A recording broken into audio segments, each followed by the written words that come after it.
Allez, On est on parti. s'installe, on a perdu nos techniciens. Alors, Ils nous ont abandonnés. Adieu, ça va? bonjour tout le monde. Bonjour tout le monde. Ça faisait un moment quand même. Là. Ça fait... Oh là, on a traîné. Hein. Un peu. Non On a fait nos vieux. On a fait nos vieux. Ça fait deux mois qu'elle n'a pas fait de vidéo. Oui. Bon, il y a eu des impondérables professionnels, parce que même si les gens ils pensent qu'on est retraités, là, ces jeunes cons là, qui parlent de nous là, dans la vidéo. Non. Non, on n'est pas retraités, on est encore en On activité. bosse encore. Ouais. Ouais. Et donc moi, je suis parti quand même 6 semaines à la fête de la saucisse. Eh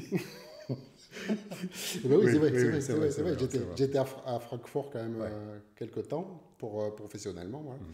C'était bien, on a bu de la bière, tout ça. Bon. C'était pas mal. C'était pas mal. Bon, c'était surtout fatigant, mais c'était pas mal. C'était professionnel. Quoi, voilà.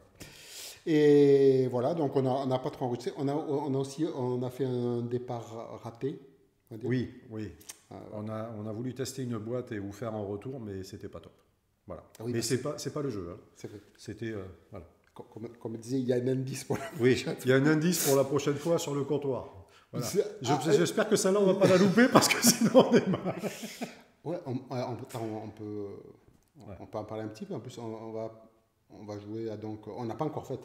On n'a pas encore joué la partie. Non. Mais avec, tu disais, donc, bon, c'est un vieux pote à nous, on va dire, qui va jouer avec nous. Et entre autres, il écrit des romans aussi, tu me dis. Oui, il écrit des romans. Oui. Voilà. Normalement, c'est quelqu'un qui joue beaucoup de personnages nains quand il joue en médiéval fantastique. Et il adore ça. Et il m'avait prêté les BD, en fin de compte. Et moi, j'ai découvert le jeu après. Donc, on va tester avec lui, parce que lui connaît bien l'univers. Et j'espère que voilà, on va essayer de l'inviter, qu'il vienne nous voir, parce qu'il a déjà écrit 2 romans aussi, médiéval fantastique. Donc voilà, donc on en parlera la prochaine fois. Oui, quoi. voilà, la prochaine fois on parlera de ça. Voilà. Donc là, on va commencer une nouvelle série. Alors je sais pas ce que tu as j'avais passé pour faire le truc vraiment vieux con, dire c'était mieux avant. Mais non. On avait dit qu'on allait être gentil, donc. Non, mais c'est pour rire. C'est-à-dire que ça peut être mieux comme pas mieux en fait. Non, voilà. Mais je sais pas, ou autrement on trouvera un autre nom. Mais je trouvais que le truc que c'était mieux avant, c'était sympa parce que souvent j'aime bien dans les autres chaînes, ils parlent de ça des vieux cons qui disent c'était mieux avant. C'est nous. C'est nous. Normalement ils parlent de nous, quoi. Oui. À part que nous on joue des trucs modernes aussi. Ah ben complètement. Ah bon, donc on est open. Mais on joue des vieux trucs, des fois, ça arrivait. Et donc là, on a décidé de parler en fait de un peu nos débuts. C'est ça. Dans le jeu. Mais nous, on fait que débuter.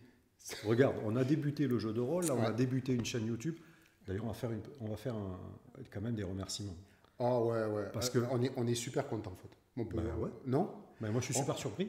On est étonné par le nombre de vues. Alors, je sais pas, on frôle les 700-800 vues, je crois, c'est pas ça, comme ça. Alors plus de 800 sur une seule vidéo. Au total, on est à plus de 2000 vues, là, plus de 2000 vues. Pour 3 vidéos, c'est pas mal. Bah ouais. Voilà, donc on est super. On a une centaine 110 abonnés. D'ailleurs, si vous aimez, abonnez-vous. Oui. Comme ils disent, comment ils font, mettez le petit pouce bleu, mettez un commentaire. On répond à tous les commentaires. Oui. D'ailleurs, on a un dernier à répondre sur qu'on va faire. Oui, un gars de Bigorre. De Bigorre. Alors, on va lui répondre. D'accord, voilà. Ouais. C'était sympa. Voilà. C'est pour le fromage et la charcuterie. Il a dit qu'il fallait qu'on le contacte, donc on va le contacter. On va faire ça. Voilà. Mais merci beaucoup. Oui, c'est sérieux. Et les commentaires sont quand même très bienveillants. Et c'est tout à fait l'esprit qu'on essaye d'avoir dans cette chaîne. Vraiment des gens super bien, des gens plus ou moins connus, parce qu'on a eu le MJ Masqué qui nous a fait un petit commentaire. Merci beaucoup. Ouais. C'était gentil. En plus, j'adore, je vous love, ou je sais pas quoi. Bon, ça nous a fait beaucoup rire. Donc merci à lui. Il y a eu Grimoire et Tentacules, je crois. Oui. Il y a Rolliste TV qui nous a fait un petit encart dans. Ah oui, c'est vrai, dans l'émission. Donc on merci à Mathieu, aussi. Merci à Guillaume. Ouais. C'était super gentil. Voilà, en plus c'était sympa. Effectivement, on est la chaîne régionale. Voilà. Il faut se différencier, non? C'est ça. C'est ça. Voilà, donc Lou Bérette et tout, on est bien. Et d'ailleurs, encore une fois, on a des produits du terroir. Oui. Alors là, nous sommes en plein territoire girondin et aussi vraiment gascon, parce qu'il y a la Crostade. La Crostade, quand même. Et des petits cannelés bordelais, voilà. Et toi, tu bois un truc. Alors moi, je bois un truc particulier. Alors je sais qu'on n'a pas le droit de faire de pub, c'est pour ça que je l'ai enlevé, mais je vous la montre tout de suite. Alors voilà, je bois aujourd'hui du Cacolac. Alors, cacolac, pourquoi? Parce que c'est fait juste dans le village à côté. Ouais, c'est vrai. Et c'est originaire de là. Alors, c'est une boisson chocolatée. Oui, alors il paraît qu'il faut en nommer d'autres. Alors, c'est vrai qu'on aurait été breton, on aurait pris du Bretskola. Voilà. Qu'est-ce qu'il y a d'autre comme boisson comme ça? Ou de l'orangina, c'est aussi du coin. Ah, l'orangina, oui, je crois aussi. Je crois que ça va être de chez nous. Voilà. Donc, on en a cité 3, on est bon? On est bien. D'accord. Voilà. Mais bon, voilà, le cacolac, c'est rigolo. Quoi. Vraiment, c'est le truc de l'enfance, quoi. Ah ben oui, nous, c'est notre enfance. Voilà. Il y a plusieurs trucs comme ça, mais ça, c'était notre enfance. Et puis, on a dit, tiens, aujourd'hui, on va être light. Hein, petit dessert, tranquille. Ouais. Voilà. Parce qu'il faut dire qu'on a un peu abusé hier. Donc, un peu. Parce qu'on était à un petit festival qui s'appelait Festibule. Cherchez sur Internet, vous allez comprendre ce qu'on a bu. Vous faites Festibule Bordeaux et voilà, vous allez comprendre. C'était sympa. Oui, très. Bon. Alors, en plus, toi, tu n'es pas très bulle, mais bon. Non. Mais bon, j'ai mangé un peu de fromage, un peu d'huître, un peu de... Voilà. Ouais, c'était vraiment sympa. Vraiment cool. Voilà, donc, et puis moi, hier soir, en plus, on est ressorti avec ma douce et tendre, et donc voilà. Donc, je dois dire que là, aujourd'hui, c'est cacolac. Voilà, c'est cacolac. On va faire léger. Le foie. Il faut le préserver, il faut préserver si on veut faire d'autres chaînes, d'autres émissions, on va dire. Oui. Donc, on va parler de nos anciens trucs. De nos anciens, de nos débuts. Voilà. On ne va pas comparer avec, peut-être pas comparer avec aujourd'hui. Moi, je ferai une petite comparaison à un moment. Oui, bon, quand même, sur la chance qu'ont les gens qui débutent aujourd'hui. Mais ouais. Voilà. Mais on a débuté, c'était sympa, quoi. Mais ouais, parce qu'on nous dit, il y a vachement de trucs d'initiation. Mais en fait, il y en a, tu verras, parce que quand même, c'est un peu le fond. On essaye que les nouveaux joueurs, avec notre chaîne, ils viennent vers nous et qu'ils se rendent compte que c'est faisable. Alors, comme on disait la dernière fois, donc on devait faire une émission sur une partie qui est un peu foirée. Moi, j'étais hyper crevé, je m'endormais comme... Vraiment, c'était affreux. J'arrivais pas à tenir les yeux debout. Je sais pas pourquoi. Moi, et c'était pas la faute du kit d'initiation? Non. Voilà. Et après, peut-être le scénario était un peu mou. Peut-être qu'on n'était pas trop bon non plus. C'est pour dire aux jeunes, c'est qu'on a beau avoir des années et des fois, les parties, il y en a qui sont moins bonnes. Ça marche pas. C'est moins bonne. Ça n'empêche pas. C'est pas que ça marche pas, ça prend pas. Ça n'empêche pas qu'on prenne du plaisir à être ensemble. Oui, voilà. Et à jouer ensemble. En fait, le but, c'est se réunir. C'est le collectif qu'on a est sympa. Ouais. On s'entend bien, on a plusieurs générations à notre table, c'est cool. Non, c'était bien. C'était bien, à part, voilà. On ne peut pas vous faire un débrief là-dessus, on fera peut-être sur la boîte plus tard, mais sur la partie en elle-même, non. Voilà, tout à fait. Voilà. On va pas jeter la pierre à l'éditeur. Voilà. Donc, toi, oui, vas-y. Toi, quand est-ce que, frérot, là, quand c'est que tu as démarré et comment tu as démarré? Alors, moi, j'ai démarré... Alors, pour la petite histoire, moi, je ne suis pas allé au lycée. Donc, je n'ai pas pu démarrer dans un lycée. Donc, j'ai débuté à cause de toi. Enfin, à cause de toi, grâce à toi. Parce qu'à cause, ça voulait dire c'est négatif. Non, moi, le jeu de rôle m'épanouit complètement, donc c'est grâce à toi. En 1984, tu faisais une partie d'Advanced Donjons Dragons. Tu m'as emmené au club dont on a fait partie après. Ouais. Et tu as joué, tu as été obligé de te barrer. Ouais. Et tu m'as dit, prends ma place. Et je n'ai rien compris. C'est affreux, ça. C'est affreux parce que c'était tout en anglais. À l'époque, c'était Advanced, je suis désolé. C'est-à-dire que j'ai pris ton personnage, je me souviens encore, ma première partie, je m'assois à la table, tout le monde parle, je ne comprends pas trop de quoi il parle. Et à un moment, il y en a un qui me dit, on a un blessé, tu ne peux pas faire un Cure Light Wounds? J'ai dit, oui, sûrement. Je regarde la feuille, je vois marqué Cure Light Wounds. J'ai dit, ok, je fais ça. Voilà. Mais je ne savais toujours pas ce que j'avais fait. Mais ils avaient l'air contents. Ah oui. Voilà. Et c'est comme ça que j'ai débuté. Et après, je me suis dit, quand même, c'est dommage de ne pas comprendre ce que les gens font. Donc, j'ai regardé 2-3 parties en backstage, en regardant les gens. Et puis, j'ai accroché aux histoires, en fin de compte. Et puis, je suis rentré dans les parties comme ça. 1984. Et toi? Avant, toi, hein? Ouais, avant. Moi, en fait, c'est... Pour la petite anecdote, j'étais au lycée. Et donc, je marche tranquillement pour aller en cours. Et je vois un mec très très grand, un peu filiforme. Bon, il se reconnaîtra, je vais pas... Voilà, on essaye de ne pas nommer les gens, hein, mais bon. Et je marche et je vois, il a un gros bouquin dans les bras, en train de lire. Je m'approche et c'était marrant parce que bon, c'était pas un lycée littéraire où j'étais. Et je lui dis, mais qu'est-ce que tu lis? Il m'a dit... Je lis Le Seigneur des Anneaux. C'est la 6e fois que je le lis. Je lui dis putain, lire 6 fois. Et en plus, un pavé. Alors, pour la petite anecdote, moi j'étais exécrable en français, bon, des problèmes divers et variés, de petite dyslexie, etc. Et vraiment la littérature, pour moi c'était une souffrance. Quand je lisais 3 lignes, j'étais en souffrance. En souffrance, je me dis, tiens, lis-moi Balzac. T'es con de me faire lire Balzac. Non. Et donc j'ai eu la chance, moi, d'avoir des professeurs comme ça qui m'ont fait lire plutôt des romans d'aventure.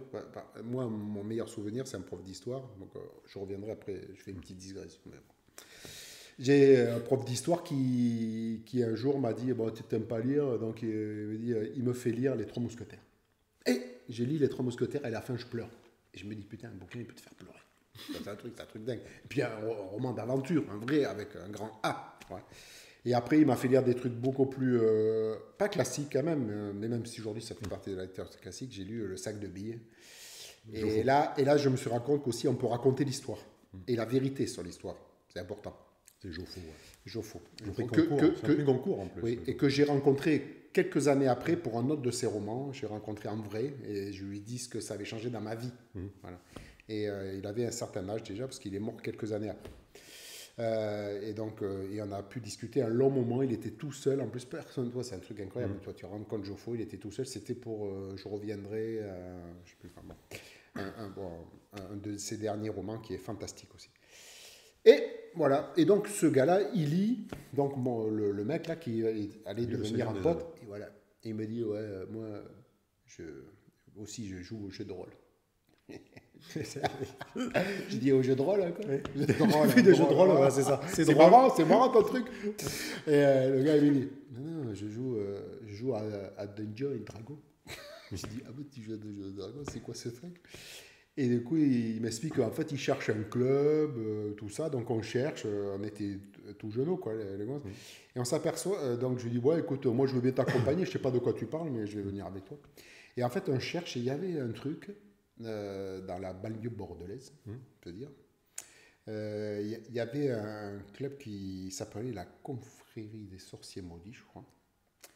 Et qui était tenu par un monsieur qui après a tenu un magasin de jeux de rôle dans la banlieue bordelaise aussi, à Bordeaux. Voilà, Didier, je ne vais pas dire son nom non plus, mais il a écrit aussi des scénarios, parce qu'il a eu des scénarios, un scénario pour les Trois Mousquetaires, donc vous chercherez, publié dans Dragon Magazine quelques années plus tard. Et on est allé là-bas, et le gars nous a accueillis gentiment, il n'y avait que nous deux. Et le mec nous a fait jouer à Dungeons et Dragons. Voilà. Et donc j'ai démarré à Donjons et Dragons, mais très très vite, honnêtement, c'est sorti. Et pour la petite anecdote quand même, donc j'ai jamais connu les règles de Donjons et Dragons. En fait, c'est plutôt récent que je commence à les connaître parce que j'en lis un peu grâce à Dragon avec un S. Oui. Et voilà, donc je suis en train de lire et je trouve vachement bien fait, entre parenthèses. Et un jour, donc, au fameux club que tu dis, il organise une grosse manifestation en 1986 et où il y avait un tournoi de Donjons et Dragons. Et donc j'arrive là-bas, moi déjà à l'époque je faisais plutôt jouer Monsieur Lovecraft, quoi. On fait l'appel du Cthulhu en fait. Et il me dit non, il n'y a pas l'appel du Cthulhu, il y a Donjons et Dragons, tu veux bien faire maître de jeu? Je dis oh, bah ouais. Et puis au gaufre, j'ai dit ouais, mais quand tu me fais, il faut que je prenne un peu de temps pour le scénario, tout ça. Je dis par contre, j'ai pas mes règles et tout ça, vous pouvez me prêter. Donc les gars, attendez, alors là, moi je vais vous sortir mes vieilles archives. Tes reliques. Voilà, parce que toi tu vas sortir les tiennes, mais moi j'ai sorti. Le mec il me prête ce livre. Alors regardez bien. Ah. Il est scotché. Donc vous avez vu le sien? Bougez pas, je vous montre le mien. Voilà. Donc qui date de je sais plus quel âge. Voilà, ça c'est le mien. Voilà. Mais moi le mien il est pas scotché. Il part en cacahuète. Voilà. Oui. Je crois que c'est ça doit être 80. Pour rigoler peut-être. 1978 marqué là? Non, c'est pas 78. Non, 78 c'est la version normale américaine. Celui-là, il date de je sais pas de quelle année. 86. Ah ben c'est ça. Ça c'est 86. Tu vois? C'était sorti en français. Voilà. Français. C'est pour vous dire si on l'a bouffé. Manuel des joueurs. Donc le mec, il me le passe. Et du coup, je regarde une table à côté, je vois qu'il lance des dés. Oui. Et donc, j'en disais, là, c'est non, c'est pas touché, ça touche pas. J'avais quelques bases quand même en jeu de rôle, mais je ne connaissais pas du tout les règles. Et pendant des années, en fait, j'ai jamais su les règles et j'étais toujours un glandu à demander c'est quoi pour l'initiative? C'est où? C'est marqué sur la feuille. Et j'arrive pas. D'abord, ça change pas. Oui, c'est vrai. Après, c'est quand même c'est un jeu complexe où il y a plein de trucs. Hein. Oui. La feuille, elle est remplie quand même quand tu regardes bien. C'est pour ça que c'est pour moi aujourd'hui Donjons et Dragons encore comme c'est aujourd'hui, c'est pas un jeu d'initiation. On est bien d'accord? Non. Voilà. Après, c'est un jeu d'aventure, dans le sens aventure. Ouais, vraiment, on joue un vrai aventurier qui a des chances. Et donc, c'était ça. Voilà. Donc, c'était incroyable. Donc, de Monsieur Gary Gygax, à l'époque, c'était marqué par Gary Gygax. Après, il a disparu un jour des couvertures et on lui a dit c'est plus à toi. Voilà. Ton cadeau, il est plus à toi. C'était TSR qui sortait ça. Ouais. Mais c'était sa maison d'édition à l'époque. Ben, donc, ouais. Mais c'est vrai que ça a été en 86 à l'arrivée des jeux français pratiquement. Mais tu vois, ces versions, il y a marqué Yuka là. Version, ouais, anglaise. Bon, c'est marrant. Gary Gygax.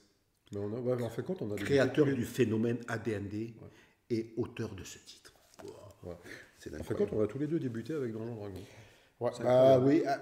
On a débuté avec. Ouais. Mais très très vite, en fait, moi ça n'a pas duré longtemps parce que j'ai toujours eu du mal avec ce jeu. Parce que je trouvais que c'était. C'est un système d'aventure, d'aventure, aventurier, dans le grand sens de presque super-héros. Voilà, quand on regarde bien, quand plus on monte en niveau, plus ça devient un peu vraiment très héroïque. Très héroïque, ouais. C'est vrai. Et c'est vrai. Et moi, j'avais plutôt tendance à aimer les jeux plutôt très réalistes. Et donc moi, très très vite, en Medieval Fantasy, moi je suis passé sur une quest. Oui. Donc on en parlera une autre fois. Oui. Mais donc dans mon lycée, il y a très très vite, c'est monté un club. Hyper rapidement. Ça, c'était quand même assez marrant. Donc là, je vous parle d'un temps où même les livres dont vous êtes les héros n'existaient pas. Non. Et les autres descendants de ce type de truc. Donc, n'existaient pas en français, on va dire.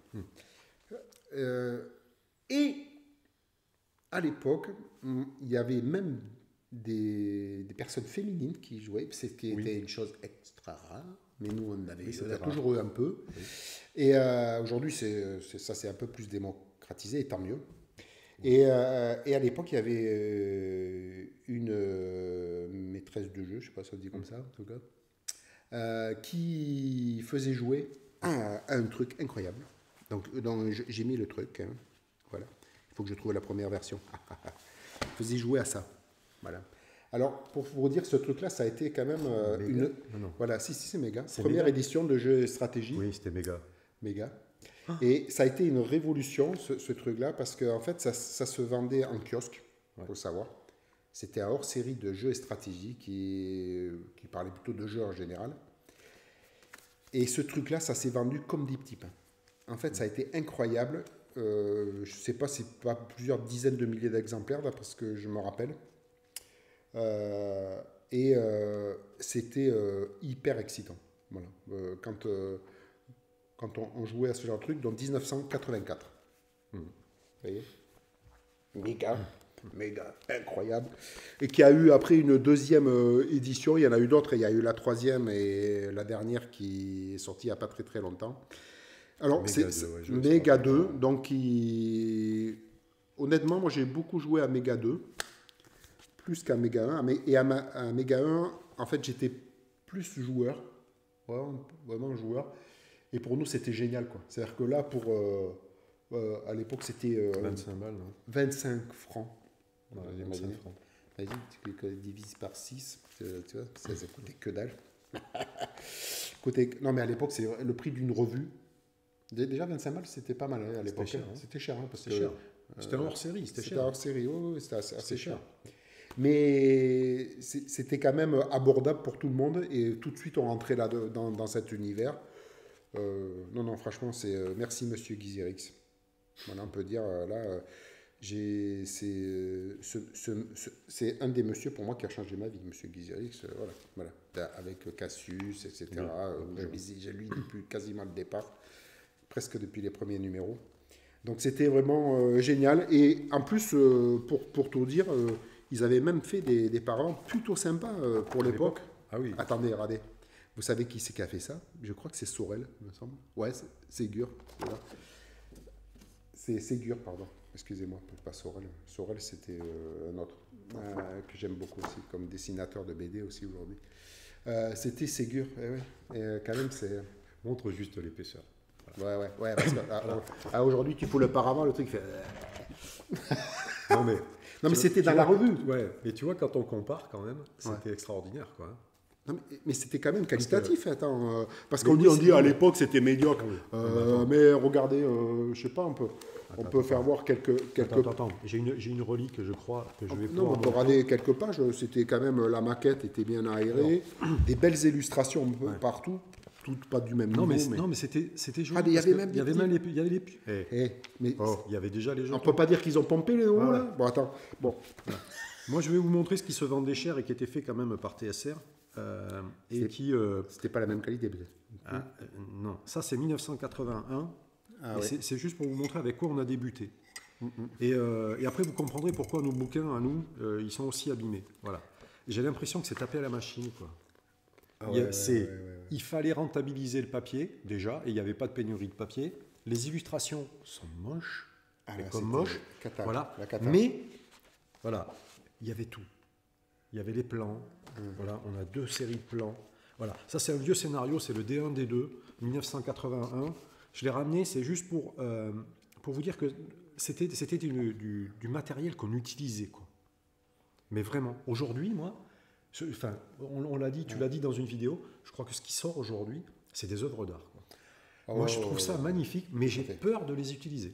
Donc, c'est pour ça qu'on n'est pas d'accord, mais moi, j'adore les PDF. Si, moi, je suis d'accord avec toi. J'imprime la page, je gribouille, je mets mes annotations, c'est nickel. Regarde, parce que j'adore les bouquins, Mais quand on voit l'état de nos bouquins, on les a bouffés quand même. Oui, puis tu veux que je te dise, moi mon gros problème, c'est que je gagne en qualité de vue avec le temps. Oui, et les mecs, c'est pour ça qu'on les a mis en plus ils font des beaux bouquins, plus c'est écrit petit. Alors, ça fait, donc, moi, quand je suis à PDF, et là, je peux me lire tout le bouquin tranquillement. Parce que nous, les deux petits vieux du Poupée de Show du jeu de rôle. C'est ça. C'est incroyable quand tu y penses. Non, mais donc on avait la qualité s'est vite améliorée quand même. Ouais. Mais c'est vrai qu'on a débuté avec des jeux, des essais, des choses extraordinaires. Non, mais c'était chouette. Donc là, vous voyez, méga, super. Ouais. Ça, c'est le paravent, je crois, de la 3e édition. Voilà, vous voyez, quand même. Là, c'est... comment il s'appelle, celui qui avait fait ça? J'adorais aussi Blanchard, je crois. C'est ça? Ça doit être ça. Non. Si, Franck Blanchard. Ouais. C'était pas mal. C'est pas mal quand même, Rad. Même le paravent, c'était cool. Il y avait un paravent. C'était coloré. Oui, mais après, moi, j'ai retrouvé ça un petit peu, cet esprit-là, un peu dans ce que fait les 12 singes avec les clés en main. Oui. Voilà, il y a eu pas mal de... Il y a eu quelques tentatives à l'époque chez Samper, SPSR.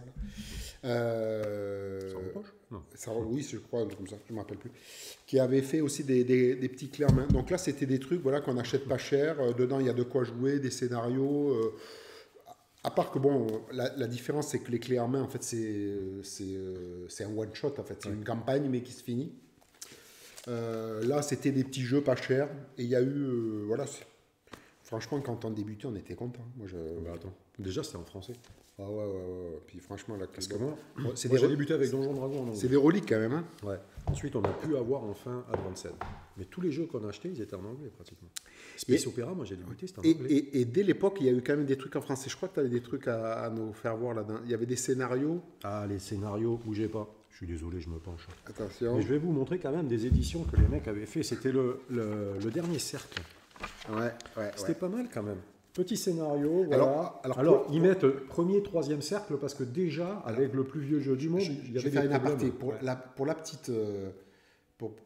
cette maison d'édition, par exemple, si mes souvenirs sont bons, c'est eux qui ont sorti la première édition de Rêve de Dragon. Oui.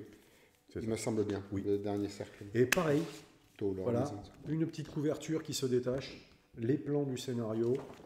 J'ai encore les cartons du milieu. Des potes. Ils ne sont pas bouffés par les vitres. Non, ils ont tenu. Papier glacé. Non, mais c'était du papier glacé, quoi. À mon avis, vous devez avoir quelques reflets, peut-être. Papier glacé. Bon, les plans avec des hexagones, hein, ça, c'était pas terrible. Non, mais attends, ils avaient des bons illustrateurs. Mais c'était mieux que ce que sortait... C'était quand même super sympa, quoi. Non, mais c'était mieux que ce que sortait TSR. C'est joli. À l'époque. Oui. Ben, comparé aux illustrations de TSR, mais c'est sûr. Voilà. Alors, 7e siècle. Alors ça, c'est 83, 84, 85. Alors, voilà. Excusez-moi, j'ai la bouche pleine. Pour vous donner une idée, en fait, comme ils n'avaient pas le droit de dire que c'était pour Donjons et Dragons, ils appelaient ça, pour le dire 5e, 7e niveau, ils disaient 5e au 7e cercle. Au 7e cercle. Voilà, parce qu'il y avait déjà, il ne fallait pas rigoler avec la maison d'édition. Parce que quand on voit ce qu'ils ont fait récemment, avec moi, j'ai montré quelque chose quand même, ça, on l'a retrouvé et tu l'avais. Vous voyez, aujourd'hui, on parle des boîtes d'initiation, on essaye de faire découvrir le jeu de rôle à plein de monde. Ça, je crois que c'est 87, 80 ou 90. C'est entre 87 et 90. Il n'y a pas une date dessus? Non, il n'y a pas de date. J'ai regardé, j'ai pas de date, mais je l'ai gardé quand même. Voilà. 5 feuilles papier, mini-jeu de rôle à l'usage des gens pressés. C'était par qui? C'était Daniel Auclair. Auclair. Donc bonjour Monsieur Daniel Auclair. Bonjour Monsieur Daniel Auclair. Merci, parce que vous nous avez permis de faire débuter des petits jeunes sans qu'ils soient obligés de se bouffer, comme nous, les règles d'AD&D à l'époque. Voilà, c'était un jeu super simple. Voilà, il y a tout, ça faisait du médiéval fantastique. Les illustrations ne sont pas top, hein, comme vous pouvez voir, mais ce sont des règles, voilà. Il y a des règles, et c'était en 80, ouais, c'est ça, c'était même pas en 90, quoi. Et on pouvait faire débuter des jeunes, quoi. Et nous, au club, on s'en était servi, et c'est pour ça qu'on l'a sous ce format-là, parce que toi, tu l'as aussi. Tu l'as gardé. J'ai retrouvé plusieurs exemplaires de ce truc. Ouais, on en avait plein d'exemplaires, on donnait ça à des maîtres de jeu en disant... Faites découvrir, il y a une bande de petits jeunes qui arrivent, faites-leur découvrir avec ça, c'est super simple et on va les emmener ensuite sur d'autres jeux un peu plus... C'est ce que font les maisons d'édition avec des boîtes d'édition. Enfin, les nouvelles, avec des boîtes d'initiation, pardon. Super. Après, on a eu la chance que peut-être un peu, non pas les nouveaux joueurs, c'est-à-dire que nous, il y avait beaucoup de structures associatives. Oui. Il y avait quand même une effervescence, il n'y avait pas... il y avait plusieurs villes qui avaient des associations de jeux de rôle quand même. Je veux dire, oui. Bon, jusqu'à la crise. Oui. Parce que bon, là, on pourra parler. Je sais que les gens ils n'osent pas trop en parler ou parce qu'ils disent des trucs pas bien. Mais bon, on a vécu une vraie crise du jeu de rôle suite à Madame.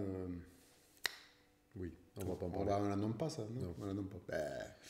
Voilà, qui avait fait un petit peu un discours contre le jeu de rôle en disant que c'était pas bien, que les gens ils devenaient dingues, c'était pas tellement elle, c'était le psychiatre qu'elle avait invité. C'est-à-dire qu'en fin de compte, on avait l'impression qu'on vivait dans des caves, quoi. Mais on vivait pas dans des caves, on vivait dans des structures associatives. Les trois quarts, on vivait au collège. Enfin, au lycée, au collège, les gens étaient dans des structures encadrées, soit par des pions, soit par des profs. On était super encadrés. Non, mais ce qui est bien, c'est que nous on va dire, en fait, moi je vais vous nommer quelques quand même professions, quand même, de gens qui tournent autour du jeu de rôle, voilà, qui sont issus de ces générations-là, donc des années 80-90, on va dire. Donc nous, on a quand même des gens qui étaient inspecteurs des impôts. Oui. On peut dire ça. Oui. Qui était aussi inspecteur de police. Inspecteur de police, policier. Oui, policier. En militaire. Oui. Il y avait aussi des ingénieurs ou cadres dans l'industrie, on va dire. On avait docteur en pharmacie. Docteur en pharmacie. Oui. Là, on vous parle des gens qui étaient... Mais on avait aussi l'autre côté. On avait des gens qui étaient logisticiens... Oui. Ouvriers. C'est-à-dire des mecs qui sont restés, il y avait un maçon, il y a des serveurs, on a encore des serveurs qui sont serveurs. C'est à fait. Ouais. C'est-à-dire qu'il y avait un tissu associatif qui nous permet d'avoir des relations sociales avec des catégories avec lesquelles on n'aurait pas eu... Tout à fait. C'est-à-dire on n'a pas vécu dans notre carcan. Non. Et on a vécu avec des gens... de milieux différents. Ouais, excusez-moi, je suis un peu troublé. Ma femme, elle lève son maillot de bain dehors. Mais non, voilà, c'est pas possible, excusez-moi. Bon, mon épouse, ma douce et tendre. Ouais, non, mais n'empêche, on a vécu socialement avec des gens de milieux sociaux, culturels, vraiment très, très, très différents. Ouais. Moi, ça m'a ouvert. Nous, on est plutôt issus d'une famille ouvrière. Ben oui. Et nous, ça nous a permis d'ouvrir notre esprit sur plein de choses. On est devenu curieux. on a lu des Tu choses. as parlé de la lecture, moi j'étais réfractaire à la lecture, j'y arrivais pas, je suis comme toi. Et effectivement, on était obligé de lire. Ça nous a obligés. On s'est intéressé à la littérature, on s'est intéressé à l'histoire. On est obligé à l'histoire. Et du coup, ça nous a vraiment ouvert l'esprit. Et j'ai une culture générale aujourd'hui qui n'est pas négligeable. Attention, mais qui n'est pas négligeable. Tout à fait, mais quand on parlait de ça, moi je trouve que ça développe aussi la tolérance, le respect de l'autre. Ben oui. C'est des choses qui me semblent essentielles dans notre société qui est un peu difficile à vivre. Et donc, jouer au jeu de rôle, fédérer des gens avec vous là, faites jouer du monde. On peut jouer aujourd'hui avec des jeunes, des vieux, même des retraités. On en voit jusqu'aux petits gamins d'une dizaine d'années. Il y en a même qui font jouer encore plus jeunes. J'ai vu, il y a des jeux de rôle pour tout petits. Et donc, c'est quand même vachement bien de pouvoir fédérer autant de générations, autant de milieux socioculturels différents autour d'une passion commune qui est le jeu de rôle. On s'aperçoit qu'en fait, chacun apporte sa pierre à l'édifice. C'est-à-dire que voilà, il y a des gens, ils ont un côté pratique parce qu'ils sont plutôt dans le milieu ouvrier, artisanat. D'autres ont le côté plus ingénieur, calculateur. Et toutes ces choses-là apportent à un groupe de jeux de rôle plein de choses. On arrive à résoudre des énigmes grâce à cette diversité, en fait. Et voilà, on est vraiment à l'image de la société. C'est la diversité. Moi, je trouve que c'est vachement bien. Moi, je trouve que ça a été... en tout cas, pour nous, pour moi, en tout cas, ça a été un boost. Et puis, ça m'a permis socialement de... J'en ai sorti un aussi. Oh je l'ai pas, celui-là. Mais tu vois, c'est pour ça. Surtout, c'est moi qui t'ai piqué le tien. C'est possible. Non, en fait, alors pourquoi je l'ai pris, lui, à l'origine? En fait, c'est dû à l'illustrateur. Voilà, parce qu'en fait, cet illustrateur, il illustrait à l'époque aussi Légende celtique. Voilà. Oui. Voilà. Et en fait, j'ai acheté et déjà, c'était 65 francs quand même. Attention. C'était cher. Ça rigolait pas. C'est cher. Donc, ils étaient à Grenoble. Imagine, méga, 25 balles, le jeu complet. Ouais. 65 balles. Toujours le dernier. Et là, c'était un sixième. Et là, c'était un sixième, neuvième. Et là, franchement, alors là, je peux vous faire voir. Parce que là, on arrivait à un autre niveau quand même. Regardez bien. C'est incroyable. Les plans. C'était magnifique. Bon, et cet illustrateur, bon, voilà. J'adorais. Donc, c'était bien ça.